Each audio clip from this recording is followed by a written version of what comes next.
everyone, and welcome to the third episode of The Leader's Corner, hosted by me, Allison. And me, Renee from Leaders Fluent. In this podcast, we delve into the world of business, leadership, and entrepreneurship. Today, we're honored to be joined by the founders of Toques From The Heart, Matthew, Matt, and Casey. To start off, would you guys like to introduce yourselves? I'll go first. My name is Matthew Milne. I'm a fourth year commerce student at DeGroote. I'm kind of specializing in marketing. That's like where my passions lie. And big hockey fan. I've been playing my whole life. My name is Casey. I'm one of the co-founders of Toques From The Heart and director of marketing. My name is Matt Carter. I'm also in fourth year commerce at McMaster. I'm studying marketing and finance most. I love entrepreneurship, been a hockey player my whole life, and that's what brought me into Toques From The Heart. All right. How did you figure out that you were interested in entrepreneurship? I know from when I was a young kid, whenever anybody would ask me like what I want to do when I grew up, I always just told them entrepreneurship. I was a big Dragon's Den guy. I would always watch that when I was a kid, and I would just kind of look up to these people who are starting their own business. And I never really maybe grasped what it was back then, but I just knew I wanted to do something where I was working for myself. And it was always my dream growing up. And now that I've had the resources and I've been able to work with these amazing guys, and yeah, it's been great seeing like the dreams kind of coming alive. Yeah, for me, I noticed kind of around a younger age, around 15, I started making freelance videos here and there, doing them for free, and then realized I could get paid for my work and provide value to different companies. And from there, I just loved working on my own and loved that collaborative environment in Toques, working as a team. So I always found myself talking with friends about the different trends coming up and different business ideas. And so I realized like from there that this was probably the path for me. Well, I'll bring up a story to describe my situation. When I was a kid, my parents tell me the story that when I was like 5 or 6 years old, I'd steal things from their room and stash them in my closet. And then every Saturday, I would open up a shop where I would make them purchase their own things back for me so I can make some money. And then when I got into later elementary school and high school, I started making snow removal companies, landscaping companies. And then in first year, I started like a window cleaning home service company that is still running to this date. And after starting that, I fell in love with entrepreneurship, and I knew that this was going to be my career path for the rest of my life. So when Toques came along, I knew that, this is something that I have to be a part of, and I've loved it ever since. Yeah, that's awesome. I actually did the same thing as a kid with taking my parents' stuff and making them buy it back. I have a very vivid memory of one of my friends and we made like a fruit stand, and we made them pay to have their own fruit dishes, I guess. So that's actually pretty funny. And we'd really love to hear more about your organization and what you're all about. Yeah, so we sell hockey sock style toques is what we call them. And they're basically just one right here with me. And it's just a toque that has like the same kind of ribbing and knitting as a hockey sock, but it's a little bit softer. We sell these toques on our website, and we have ones that are this style with like plain, nice, classic colors with their little tag. We also sell ones that are hockey sock style, and they kind of like look like hockey teams that have our patch on them. And then for the ones that we donate, or the whole idea came from, is we had hockey socks that we would transform into toques. And one hockey sock, once you fold it in half and double layer it and sew off the end, it makes a pretty good toque, it turns out. I actually have one of the original ones right next to me. It's really long, but you can see it's the hockey sock style. And it's it's perfect for somebody to keep them warm in the winter. Yeah, and essentially when you buy one of our soft, warm, and durable toques, then we give another toque to a Canadian experiencing homelessness, to a Canadian in need. And those toques are one of our repurposed hockey sock toques. So it's a unique, sustainable method for us to do this. And it's a good way to include the hockey community and get them towards helping the homeless. Yeah, I mean, building off what Casey said, I think when we were starting this, we really loved the idea of running our own business, but then also including aspects like sustainability and giving back. So when we came up with this idea, it was awesome because we can repurpose socks, which keeps them out of the landfills, and then we're also able to give back to the homeless. But then, also Casey, what you were saying with community. I mean, we've built this small community in Ontario, and it's kind of expanding over Canada now, of just people who love to be a part of it, and they'll do anything. We always get emails like, how can I help? And it's as simple as that. And we'll give them, talk to people around your city about the brand. And yeah, it's this very tight knit community that's all about, there's a lot of hockey players, but there's a lot of people that don't play hockey that just really want to support giving back to people that need it most. That's amazing. I really like how you're giving your organization a very meaningful purpose and including communities of all sorts. So that's incredible. I was wondering if you could share how you feel about running an organization that combines business and charitable giving. Yeah, it's been a really fulfilling experience for sure, and it's always been the vision from the day one. Like when we started the business, we wanted to not only create a company that will give us real world experience and help us grow as people, but also help others. And ever since day one, that's been our motivation, is to just donate as many toques as we can, and that's on into every single aspect. It's been the most fulfilling thing ever when we kind of seeing everything come full circle. Yeah, and it wasn't also just about donating the toques to keep people warm. It's also about shedding light to the problem of homelessness. And that's kind of why we chose to help in a way where we're able to keep them warm, but really getting the message out there to such a wide variety of people across Canada. And keeping them warm and shedding light to the actual problem is what's really important. Yeah, I really love how you guys are both running a successful business and really using your platform for good, both to like spread awareness and actually tangibly help people. I really love that. And moving on to more of an educational standpoint, how has attending DeGroote helped you in your entrepreneurship journey? It's been great. We've taken innovation courses together, and that's really helped because the professor there, he got us access to Innovation Park, which is by McMaster. So there's tons of resources there that have helped us from when we were first starting out. And just having access to the facilities, we found ourselves late at night in the libraries, just staying up, working in the study rooms together. So just being there and being part of this community of everyone learning and growing together has been really great at McMaster.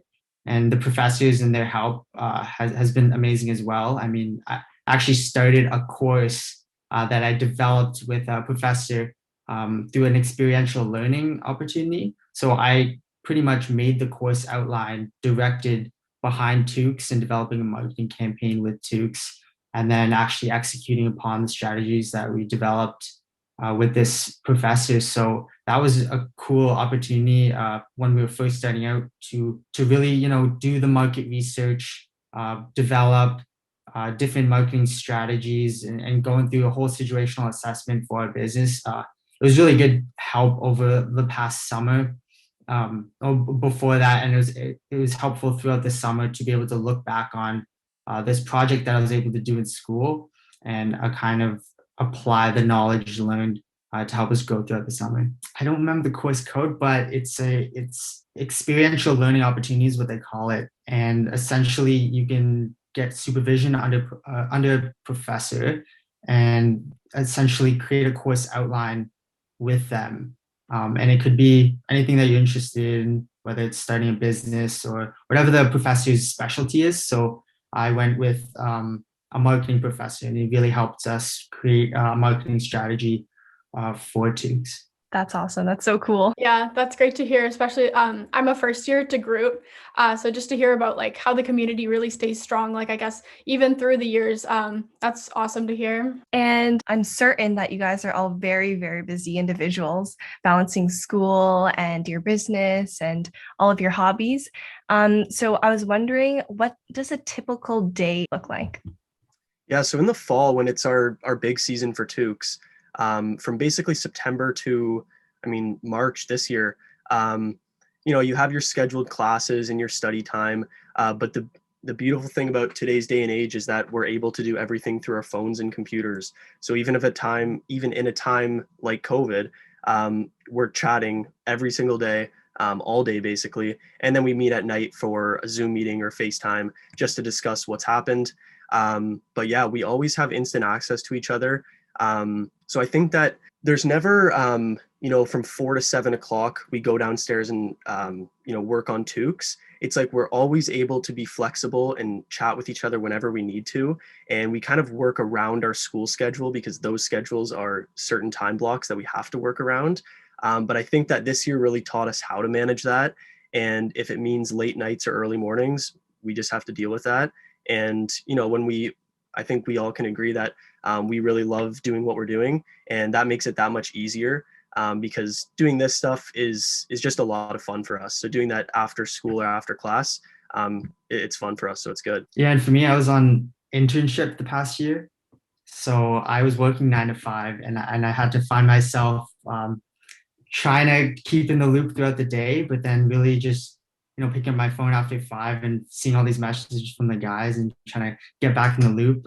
Found myself working a lot of late nights, but it was well worth it. And I was always excited to get going and see the updates throughout the day, and then just start executing it. Whether I had to stay up late, I think a lot of students are used to that with studying. I mean, I personally wasn't in school. At the time I'm on internship, which it was after my 3rd year, so I had a little bit more time to stay up, but it was well worth it, and I enjoyed working with the guys. And I think that just prioritizing might be my best advice, because as much as there are a lot of hours in a day. So if we want to do school and want to do this business, sometimes you have to push things aside, like TV or seeing friends every day. And that, that's tough sometimes, but just figuring out where our priorities are, which was, school. And then for me, the window cleaning in the fall, and then Toques, we do that. And I was happy with my day, even though if it was only those 3 things, I just kind of got used to putting my hobbies aside for like really building this at the start. Yeah, we even found like during the times where it was just really, really busy, we were making trips down to Toronto, to get Toques, pick them up. And a lot of those trips were having to be coordinated throughout the day, and it really messed with your schedule, because if there's a higher demand for Toques, then we, need to go out the next day sometimes and make that trip and get out there. So again, back to prioritizing, we just made it a priority to get those Toques, and at the same time get Toques out to Canadians who need it the most and when they need it most. This is a very short amount of time when it's cold out, so we want to make sure all the Toques were made at a good time, so we can coordinate those donations across Ontario for the most part this year, and even out to BC we did a bit. So we're trying to expand across Canada.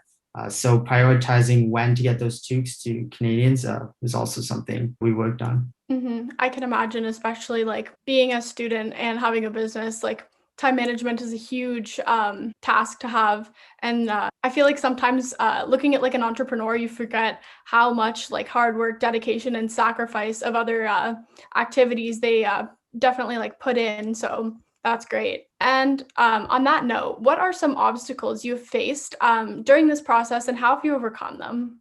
We were just on the cusp of looking forward to the new year, like March of 2020, thinking of like, we're going to go to booths at hockey games. We're going to be outside of Maple Leaf Square and just be like out there selling our Toques and going to like all these events and doing like fundraising ideas and stuff like that. We can't obviously do any of those things. So it really kind of made us creative and push us to really focus on just our online store and doing things as remotely as possible. And then with that came like obstacles that came throughout the process of running out of Toques. We would be running out of supplies that we need to make them. And it's all like little mistakes that we were making our first real year of doing something like this. So we definitely learned a lot of lessons of like what it really means to run a small business and what goes into it and all the little things you have to keep track of along the way. Also, just to touch on what Casey mentioned earlier, I would assume this is an obstacle, but basically your Toques sell out they're the most popular during the fall. So during the other seasons, how do you keep your organization running and active? So we kind of we're working on a schedule where we're busy throughout the winter time when we're selling our Toques, and then we are taking the summertime to the spring and summer to really like slow down the selling aspect of it and the giving aspect of it, because it's warm outside and people are buying Toques and people don't really need them nation. And what we do is just kind of take the time to really break down what happened the prior year and work on building a better business that can help more people. Yeah, and a lot of our toques, the hockey sock toques in particular, are being repurposed over the summer as well. I mean, I know Matt's basement's like full of hockey socks. It's just mountains of it. So we're really taking the time to get those made into toques so we're ready for next winter. Do you plan on using the hockey socks to create anything else? Do you have any ideas in the works, or are you just sticking with toques for now? I think that's the next step, is expanding our line and just maintaining that sustainability aspect through a product line. And that's one of the things that we're going to be working on, or we have been working on this spring and continuing into the summer, just so we can expand our product line, but then also get, more articles of clothing out to the homeless and to really make a huge difference this upcoming winter. Yeah, that's the goal for sure. I look forward to your new projects in the future. And on another note, we know that growing a business is obviously a lot of work, and it requires a lot of trade-offs and compromises. But is there one non-negotiable for you guys? Just sticking to our weekly meetings. It's something that we've missed before, and I mean, we've just so disorganized for the week. So if we set up kind of a method where we would write out like a notes, we'd all put in what we want to talk about for the weekly meeting, because we have one big weekly meeting. And then so we're ready for the meeting, and we try to keep it as productive as possible. So we'll go through whatever we all wanted to bring up during that meeting. And then at the end of it, we kind of delegate what we're going to work on for the week. And that really helped us with being remote, and helped us with staying accountable for what we set out to do, and making sure we're getting it done. So just that list was super important, and something that we didn't want to miss that meeting. Of course, we had meetings throughout the week that were also pretty important, but just making sure we all are aligned at the beginning of the week really helped us. Yeah, absolutely. I think that's a great way to stay organized. We do a similar thing like at Leaders Fluent, like our weekly meeting. We kind of discuss how everything's been going and then decide who's doing what for the week. And that's been really helpful. It's definitely a great way to stay organized. And kind of on an organization type of topic, we were wondering what resources you would recommend to someone trying to start a business, such as an app, platform, or software. If someone's selling e-commerce, like if they need a website where you can purchase products, we've used different websites over the years, and we've finally settled on Shopify, and we love Shopify. The plugins for Shopify are incredible. I mean, if you think of any feature that you need on your website, there's a Shopify app store that you can go get something from, and it's super affordable. I mean, some amazing apps. For example, we use a review app to gather reviews from our customers to show other customers how they like our product. And, there's email blast apps that are like 99 cents a month, super affordable. And we also really utilized our inner circle. I mean, we have so many people around us that just sparking conversations with them, we've realized that everybody has something to offer in one way or another. And you don't always have to approach, the CEO of a company to get business advice. Some people around you are really good at photography or really good at making ad scripts, and they can really help out your business with just a simple conversation. And I think that goes over people's heads a few times, that like their closest friends might be able to legitimately help their business, but we have seen that work extremely well. And then social media, having professional, like working hard on your social media, I think was really important, especially with a business like ours where we have products and there's a cause behind it. You're able to gather that following that backs your cause. But yeah, keeping that really professional and showing off your products in the right way, I think just gives you that brand image that allows you to grow even quicker. All right. Yes, that is amazing. It's good that nowadays we have all sorts of apps and software that we can really take advantage to make our organization run more efficiently and, reach out to as many people as possible. So that's awesome. And since there are the three of you here, that's wonderful. I was wondering if you could share what you think is the most important quality or qualities for a business partner to have. So in working with these two guys, I've really seen there's two aspects that you want to look for. One is like tangible skills that they have, But more importantly, like you need to have like the personability skills, like where you can collaborate as a team. And some things like that are really important is just like honesty and transparency between the three of us. Like we've never lied to each other. We've never hid things from each other because we know it's just gonna really, it could ruin the business or it could really set us back. So we're always open with communication and we work well together in that aspect. And then the things that just kind of like are the cherry on the top that kind of complement that are like hard skills you can kind of bring to the team. So you want to bring people that kind of complement you and your personality type, are really just driven to start something and are at the same level as you are. You want to make kind of surround yourself with people who want to succeed. Yeah, I completely agree with all those points Matt was saying. And for me, also two things I look for just in teammates, and these guys definitely have, is passion as one of them. Just the willingness to help others, the willingness to really put their time and effort into this business. I mean, without passion, it's hard to do that. And these guys definitely showed that they were super, keen to learn, which was my second point, eagerness to learn. So with those two things, I mean, Matt Carter, it started off with Matthew Milne at the very beginning, and then not shortly after, we roped Carter in on the idea, and he just had this passion in him with helping, getting the hockey community together and helping the homeless, and he saw it firsthand in the Hamilton community. So he was really passionate to start this with us, and then we grew this thing together. So and along the way, back to my second point, the willingness to learn. We've grown this business immensely over the last year, and all of that came down to us really just, we got stuck like a lot of times, and we had to figure it out on our own, just looking into our resources and learning from whether it's YouTube or just collaborating together, reading books, whatnot, is really important in business partners, and definitely something we all looked for in each other and were able to bring. Yeah, I think for a business like what we're running, where our goal is to get this Canada wide, the two things that are very necessary for me would be drive and motivation, because there's a lot of times when, being in an early startup, it's so easy to slack off. Like there's no one over top of you telling you what to do. So we kind of have to rely on all three of us to have that same motivation, that day in and day out, we're going to put our 100% in and really try to get this Canada wide, because with the lack of those two things, that's not happening. And we've seen that, after hard work, there's definitely the ability to get there. But if we didn't have that drive, it would be impossible to get that big. Yeah, those are really great pieces of advice. What you said about hard work kind of reminds me of this quote from when I was in sports. My coach has always said, what is it? Hard work beats talent when talent doesn't work hard. So I think that's really crucial to being successful.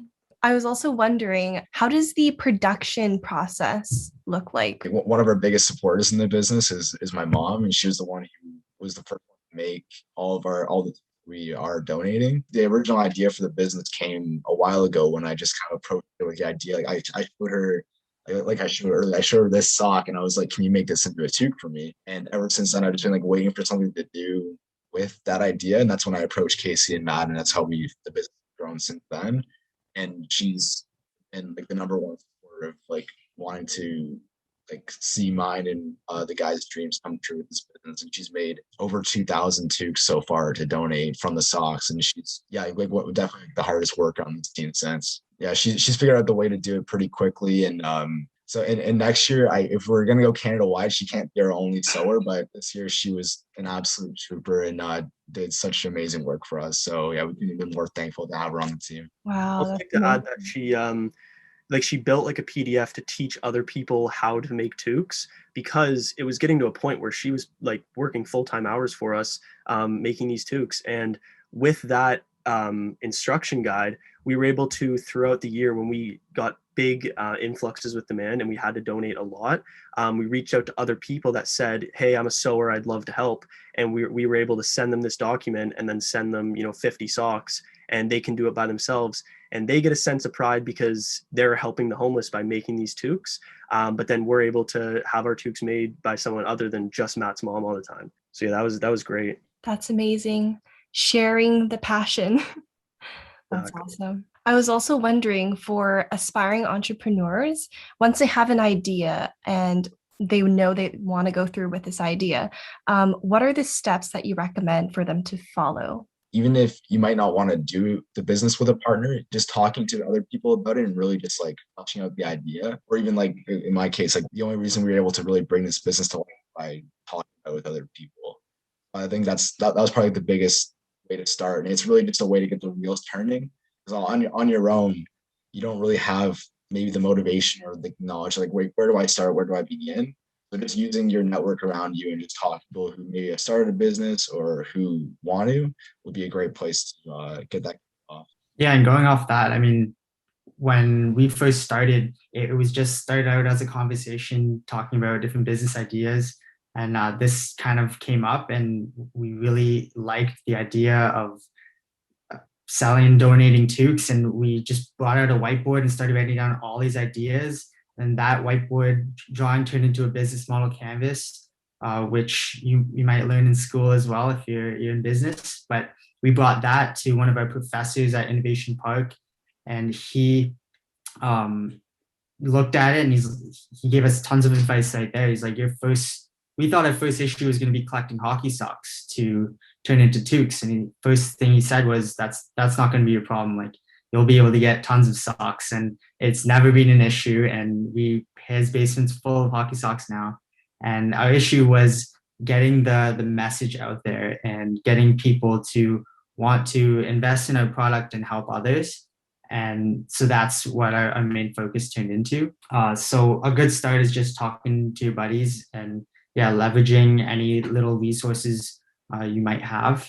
And if there aren't any, just look them up. You can get business consultants, but if you don't have the money, then yeah, for sure, just look towards your friends, family, and resources in school. And I know it takes a lot of motivation to keep going once you start with that idea and follow through with it. What are your inspirations? What keeps you going? My inspiration was always thinking about the end goal, and that's one day having, toques across Canada and having everybody know of the brand and what we do here, and helping 35,000 people.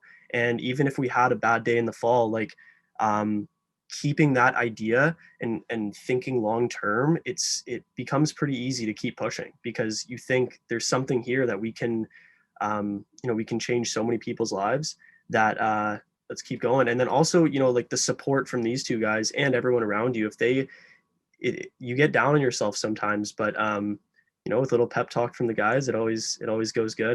And I'd also say like getting random messages from strangers across Canada, like telling you like what you're doing is working and it's helping people. It's just it's the crazy kind of motivation. So you're just like, people don't know me at all, and they don't know us. They don't know really what our goals and our vision are, but they're taking the time out of their day to donate socks, to buy a tube. So one of those things kind of affirm the fact that maybe we are doing something right here. Yeah, every time we get a whole bag of socks just show up at our door, it's amazing to see. It's a great motivation to keep repurposing toques. And every time we're out giving toques, it's just so reassuring when we're able to meet with these organizations or give out toques firsthand, to talk to the homeless on the street about their story. And it's been very humbling, and definitely been a big motivation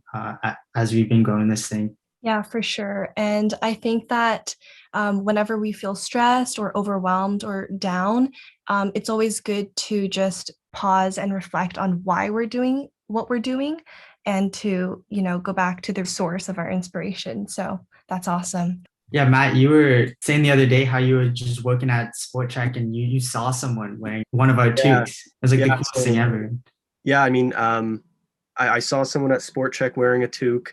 And then I was actually downtown Hamilton a few weeks ago, and I saw a homeless person wearing a donated toque. And that was like the ultimate, like full circle, like, wow, this is insane. And that was probably one of the best feelings I've ever felt. And seeing that, there's no way I can stop after that, because that was like the best thing ever. And it really shows what we're doing is making a difference. And Yeah, I love that. If you could go back to the first day of creating your business, what would you tell your former self? I'd say it's all a learning process. I mean, we've had setbacks. We've pivoted completely since our first year. I mean, we started off offering all these things. We really didn't know our directions, so we had to learn. We had to simplify our mission. We had to learn setting up marketing campaigns, all these things. So it's okay to learn and adapt and learn from your failures along the way. Yeah, I mean, I totally disagree that failure is a bad thing, and that's what it's coined as. But we have learned everything because of our failures. And even if they're small failures, it's experiencing it and actually learning yourself rather than just, reading about something. It's the best way to learn, and you'll never make that mistake a second time. And I think just, going head first and having that drive and learning along the way is how I think successful businesses will be created. That's incredible. I feel like just being able to see how your actions have tangibly helped people and just like out in the world, I can imagine that'd be a great, great feeling. I would say the last thing I'll say is that if you have an idea, because everybody talks about business ideas that they have, especially if you're interested in entrepreneurship, if you have an idea, I would just try it, because this was a very hard concept for us to think about, because it just started off with turning a hockey sock into a toque. And we've built this business at this point, but we didn't know how we were going to get there. And just starting the business and brainstorming and failing and learning from our failures, it created this great business that we're running. And if we never took that first step, which is a very scary step, we never would have been here. So if you have that 1 in a million idea that you think, I would just run with it and really give it a shot. And to kind of roll off that, like, I know from my personal experience, like when I was a first year student and when I was going into high school, going into trying to find a university I wanted to go to, the one thing that was always on my mind was trying to find that like relevant work experience, so that when I do leave university or when I do try to move on in life, I will have like the skills and knowledge that I've got through some kind of experience moving out to another company or to grow my own business. There's no better internship, there's no better work experience that you can have than find something by yourself, and like every single step in the process. And there's very little risk starting at a young age. I mean, if you start it when you're much older and you already have a job, you can definitely do it, but you wouldn't have learned along the way when you were younger. It's going to take, the steps to get to that success might take a little longer, because you have so many more obligations, things that are in your way. You haven't had the experience of starting it. So just learning and studying it now, yeah, I would definitely recommend it if you have that idea. Yeah, and if you think you're busy with something, if you really want it, you really want to build something, you really want to try something out, like you'll find the time. And especially if you're passionate about it, like the other guys would agree with me here. Like the hours like fly when we're working on too. You're so passionate. You just want to see the business grow, and you don't really feel like you're working, even though you're doing whatever we were doing with the business. As a resource, I would say leverage your community. I mean, that was a big reason why I think we were successful this year and were able to donate 2,000 toques. It's because we leveraged specifically the hockey community. And we've had parents reach out, to collect socks with their kids, collect thousands of socks, as well as help us donate these socks in their own communities. So it's been super cool to build this community. We did it mostly through social media, just reaching out to younger kids in the hockey community, sending them a toque, and then having them become basically ambassadors for us. And a lot of them just want to do it for free because they connected so much with the cause. So if you have a business, whether it has a cause or doesn't, building community and through your brand is a great resource for you. Yeah, thank you. I will definitely keep that in mind. I know, like in business, obviously my program, I'm also super interested in entrepreneurship. So I appreciate the advice a lot. And that's all for today. Thank you for tuning into this episode of the Leaders Corner Season 1, Leaderpreneurs. Thank you so much for joining us, Matthew, Matt, and Casey, and for all the insight about what it's like being a business owner as a university student. And be sure to check out Toques From The Heart on their Instagram, Facebook, and website. If you liked our conversation, be sure to check us out on YouTube for the video version of today's interview, and leave a like or a comment with any feedback or requests for future topics. And if you enjoyed the episode, make sure to subscribe and leave a 5-star review and just stick around for the next ones. And always remember, leaders are made, not born. Bye. Bye. Hey, did you like this video? If so, click the subscribe button down below. And make sure you click the notification bell to get updates each time we post. And remember, you can listen to the entire episode on 8 different platforms, including Spotify and Apple Podcasts. Check out the links down below. Bye. Bye.